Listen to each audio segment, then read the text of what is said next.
Hi everyone, this is Fred from 4x4 Shop. Today I want to show you our latest interface video that we installed in a 2017 Porsche Cayenne with the PCM 4.0. So regardless of the model of Porsche that you have, Cayenne or Macan or any other Porsche, as long as you have 4.0 PCM 4.0, you can add this interface.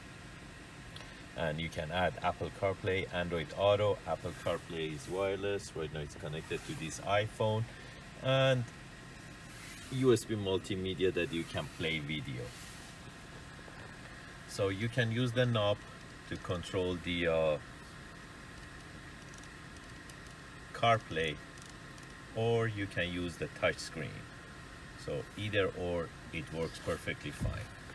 And it retains all your factory functions, such as 360 camera in this Porsche Cayenne. And by holding the nav button for one time, it goes back to the PCM 4. All the functions of PCM 4 is retained, and by holding the nav button for a little bit longer, it goes back to the Apple CarPlay. And by clicking on Porsche menu, it goes back to the menu of our interface.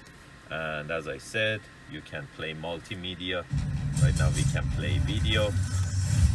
This is through the USB storage. And I go to drive. It's still playing. Fate draws us back together. Now your enemy is my enemy. His name is Safin. And what does he want? If you're interested to get these type of interfaces, you can buy them online from 4x4shop.ca, or you can give us a call at 905-604-4294, and one of our technicians will be more than happy to assist you with these interfaces. Thank you and have a great day.